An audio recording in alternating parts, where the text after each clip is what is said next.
Today is about horse racing. Specifically, can Ty find a way to win big money at the track?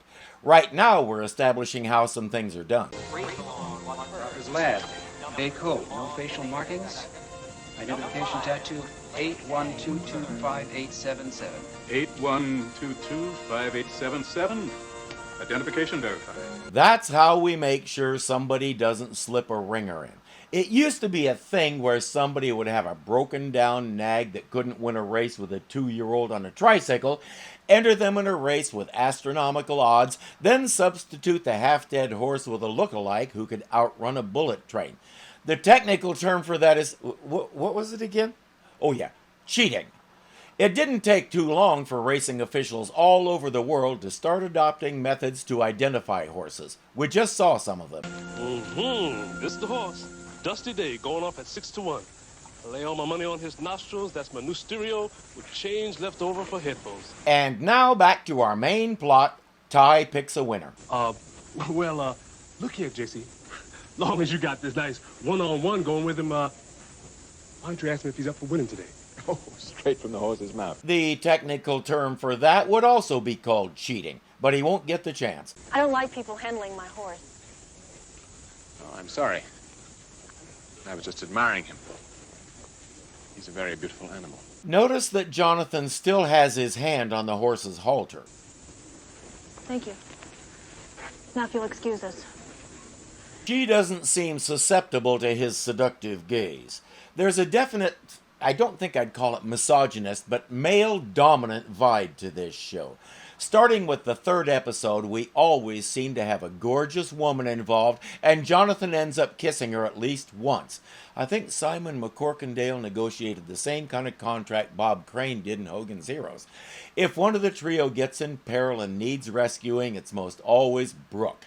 If she goes undercover to get information from some guy, she's always a seductive southerner or something similar. Some guys do prefer librarians, you know. I love you madly, madly, Madam Librarian. Now, some guys have told me that Melody Anderson was their first introduction to being horny, and that's okay. For me, it was Barbara Feldon on Get Smart. We were all 13 once. But we're supposed to have grown past that by the time we're making a show like this. There are lots of reasons why the show failed, and I can't help wondering if its depiction of women wasn't one of them. He'll try to spend it all right out of the gate. You've got to hold him back. You've got to raid him until he gets to the 3/4 mile pole. Excuse me. You know, it wouldn't be a very good idea to hold him back today. He's rather pent up. If you don't mind, I've raised this horse since he was a foal. I know how to race him. Yes, of course. In this instance, it might be good to listen to him, but if he told you how he knows that, you'd call security. Before the race, we're watching a skydiving demonstration. Like here, where they join hands. Let's give them a nice round of applause. And after that very exciting maneuver the first time, he has popped his parachute. Oh no, it doesn't look like it's quite right. My God, look at his parachute. He's in trouble. To make matters worse, he's lost consciousness. Jonathan will have to change to a hawk and pull the ripcord on his emergency chute for him. And while all that is going on, so is this. Let's make that switch. I think we know what that means. Suddenly, bets are coming in to bookies all over the place on a long shot. Very large bets. Something is up, the only question is what? The race is on and the ladies' horse is in the lead. But that long shot horse is coming up fast. Got a champion in the making here. It's Dusty Day and Papa Sled gaining ground with every stride. They're right together in deep stretch. Dusty Day, Papa Sled. That's not Papa's lad. She knows that horse. She should. She raised him from birth and he was her champion. He was stolen a year ago and she just found him. What do you think you're doing? I want to see your horse, McGann. I'd have thought you'd seen enough of Papa's lad for one day. That wasn't Papa's lad. That was Splendid Dancer. Kathy, look, I know it's been hard on you, but Splendid Dancer's dead. No. Yes. But he wouldn't be if you'd have paid the ransom. I don't have $10 million. I offered to loan it to you. I offered to loan you the money so you could pay me the ransom with my own money, except then I'd own you. What's wrong with that? She's not buying it. I think it was you that kidnapped him. Kathy? Come near this horse and I'll see how fast I can make you run.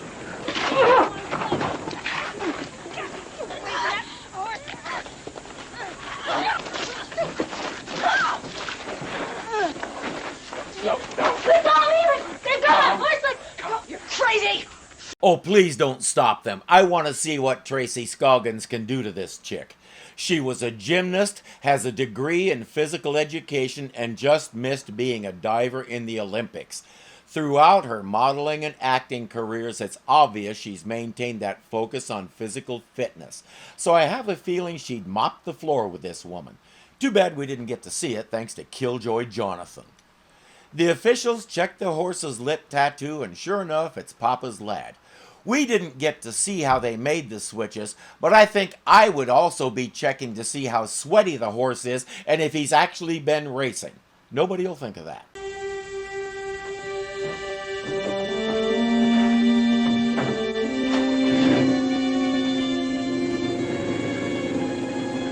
Ostensibly, that's the trailer that Papa's lad is supposed to be going home in, but it's leaving. Jonathan is the only one who noticed, but he'll want to know why. Once things have settled down, he tells Kathy what he saw and what he suspects. He's riding in on his white stallion to save the day. Wait, most of the time he is the white stallion. But he's going to save the day, especially the most important part of it. Hey, wait. If she's right, and they slipped in a ringer, and he gets disqualified, then I'm holding the winning tickets. Hey, wait, hold. Here, take your luggage. I'll catch you back in town. I have the winning tickets. We need to make sure Ty wins enough for that stereo.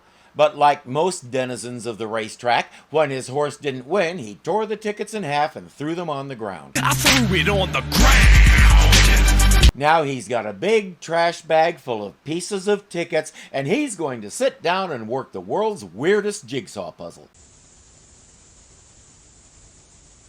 Hey, baby, money. Oh, yeah, found another one. Is it hot in here? How can you two stand it? Brooke, no, turn it off. Multiple times. Jonathan and Kathy are chasing that horse trailer.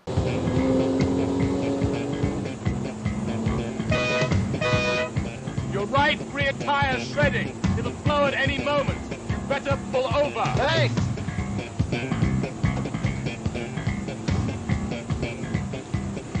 Get out of here. It's a setup. Kathy sat up a little too soon. We get a nice chase, pickup with trailer versus Ferrari, until guy in trailer produces a shotgun.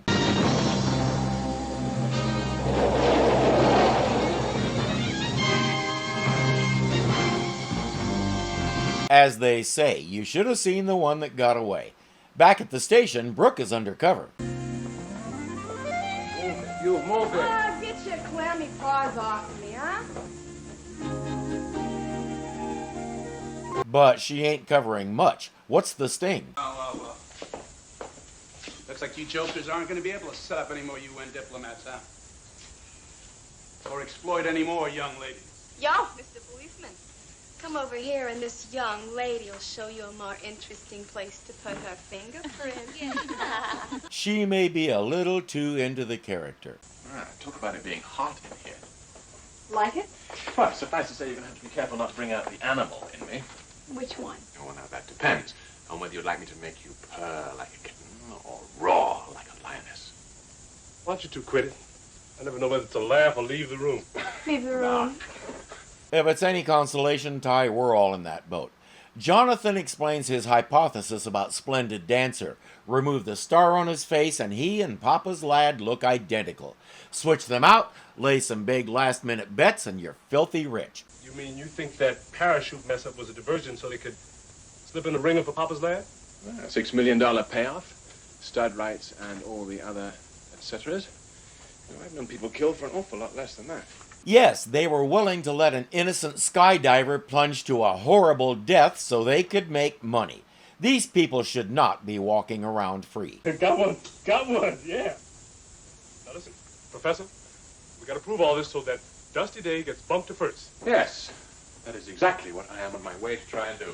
He's off to make sure nothing stands between Ty and his payday. In the meantime, Ty, transparent tape. It's your friend. Can't stand up. His mother developed an infection. She can't nurse, and he won't drink out of a bottle. Jonathan talks to the foal and works his animal magic. I think Kathy is convinced that he's a friend. He explains his connection with the police department and says, if you're right about Splendid Dancer, we want to help you get him back. Let's get started. At the McGann stables... Why didn't they take that lip reading course? Here, you recognize any of those men with McGann?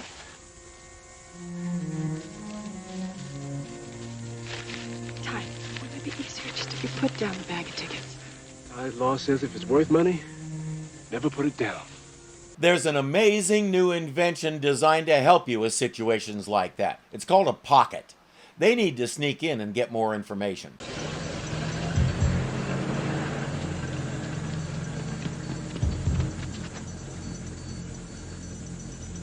If she was going to do this in heels and a dress, she should have stuck with the hooker outfit. Ty will take a more direct approach. He walks up and asks for a job. No way, I have already paid you 10 times more than your services were worth. You're trying to hold me up. Files, Mr. McCann. Photographs. Now, you treat me fairly and I'll burn them. You treat me unfairly, I'll burn you with them. Now, you must remember, I'm an unscrupulous man. That's why you hired me. And you must remember that you're nothing more than an ex-vet tax witness. I gather he's the guy who did the switching, or perhaps the guy who altered Splendid Dancer's appearance. Whatever he did, he took pictures. And now he's blackmailing McGann with him. Talk about honor among thieves. Brooke is going to have trouble hearing much more.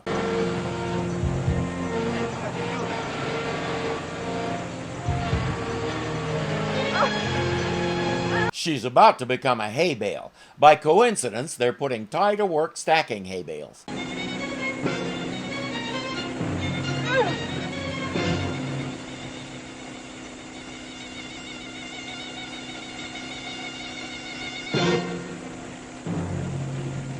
I only know one person who would wear shoes that inappropriate for a horse stable stakeout. He'll have to work fast.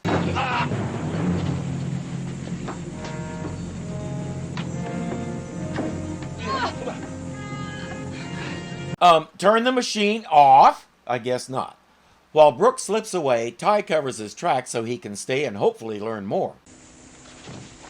Hey, boss! Boss! Come on, boss! Boss! Yeah, boss! A bale fell down on you. Oh, hit me too. I don't know how it could have happened. You all right, sir? Smooth. While he stacks hay bales and keeps his ears open, Brooke has been identifying our blackmailer.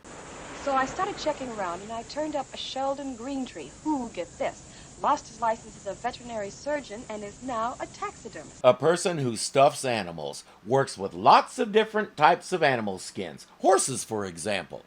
And if he happened to take pictures while he was transforming one horse into another, well, that could be a bad thing for someone if it got out now, couldn't it? They arrive at Greentree's place and Jonathan does his thing.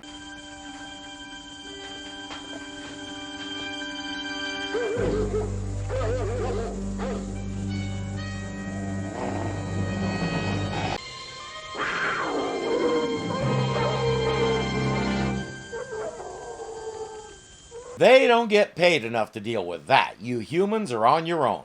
These two go checking around the place, but our Panther is much smarter than they are. Wait a second. What's that? Come on, let's get back to work. For example, he knows when to hold perfectly still. He locates the doctor's files and the photographs, as well as proof that McGann paid for the surgery, but without opposable thumbs, he can't do much about it. Besides, here comes the doctor. Time to hold still again. Hey, Doc. Yes. Thought we weren't going to get a Panther until next week. What? I never saw that panther before. Forget about the ocelot. I'll skin this panther first.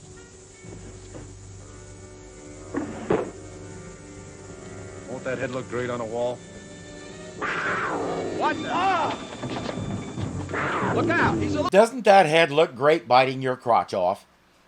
That night, Ty is telling stories around the fire, but there's an intruder on the grounds.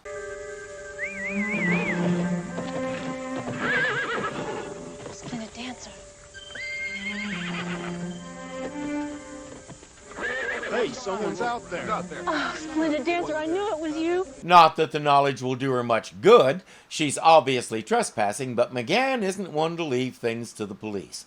He locks her in a cellar and tells his man, arrange an accident for her far from here. Once things settle down a little, Ty has it handled. A580. The burglar-proof locks. Love it.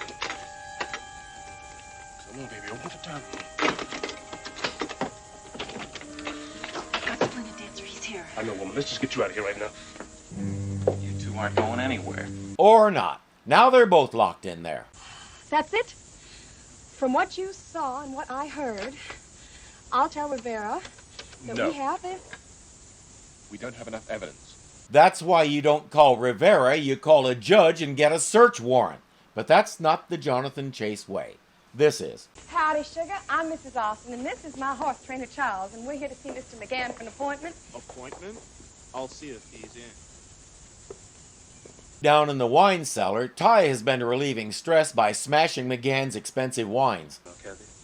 No need for tears. Look, everything's going to be all right. Look at this. You see the champagne? 1927. Now, do you realize this is probably the last bottle in existence? Go ahead. Go on, make it feel better.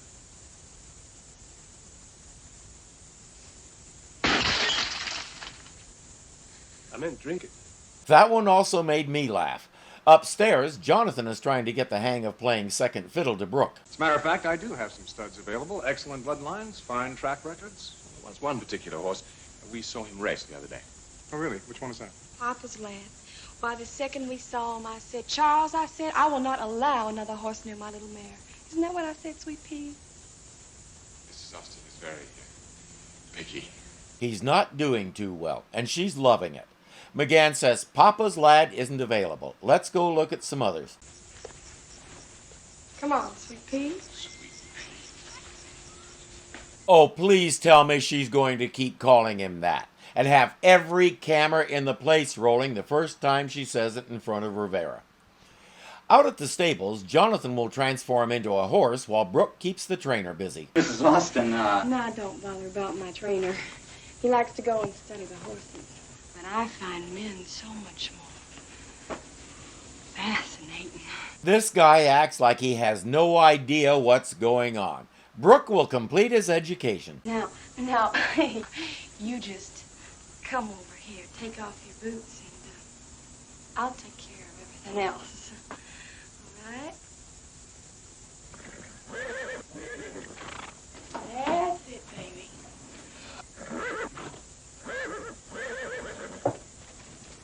School always did give him a headache.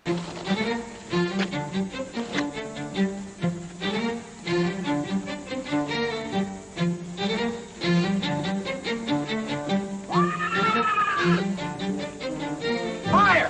Grab the extinguisher. While the ranch hands are occupied with that, Horse Jonathan slips into Splendid Dancer's stall and unties him. We can just assume that when he changes into an animal, he also learns their language so he can explain what's going on. Hey, come on out with those horses. Hey, you. Come on, you guys. Get her over on that horse's neck. Come on, let's go now. Move it. Hurry up. A little slower, Jonathan. There's still a chance you might outrun them if they all trip and fall on their faces. What was that, the 6 furlong plod? Tell him to run like his tail is on fire. Tell him to run like Secretariat is behind him. Tell him to get the bejabbers out of there. You're gonna learn who's boss.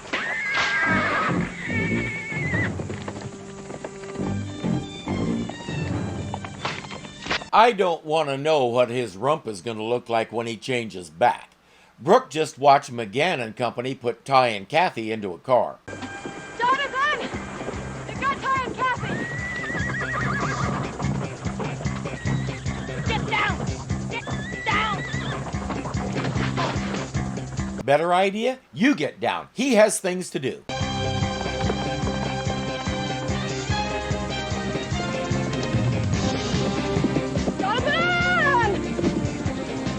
No, I'm not going to make any jokes about Brooke riding Jonathan. Get your mind out of the gutter.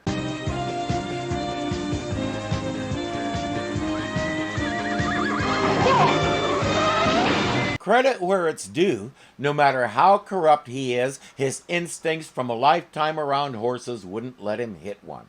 At the same time, horses are huge animals with hooves that can come through the windshield and kill you.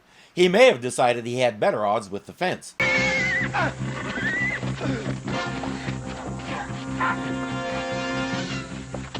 Police officer, put up your hands! Not you, Ty. You put up your feet. Good man. The bad people are being taken away, and Kathy, you don't know how hard it is not to call her Tracy, has her prize horseback. Jonathan, thank you.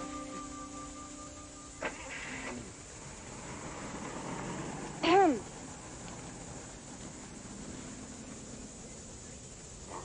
sorry. My mouth hurts. I bit down on something hard. You bit down on something. I see what you did there. Oh, isn't that too bad? Why don't you just sit down here, Jonathan, and rest? Little touch of the rheumatiz there, Jonathan? You'll have to excuse him. He's just feeling a little bit whippy. Miss Mackenzie, I don't know how to thank you. I've never seen anyone handle a horse like that. It's just a matter of showing that animal who's boss. Yes, I'm taking fiendish delight in watching Jonathan be the one who squirms for a change. Admit it, so are you. Now let's wrap up the main story. Well, brother man, my luck has changed. As soon as Papa's lad gets disqualified, I'm in the chips. All right, where are your tickets? Stashed away where only I can find them. What happened to never letting go of them? And I hope your hiding place is fireproof, windproof, waterproof, mothproof, wormproof, birdproof. What other kind of proof is there? The whole thing, man. Oh, right, goat-proof. Should have held on to him.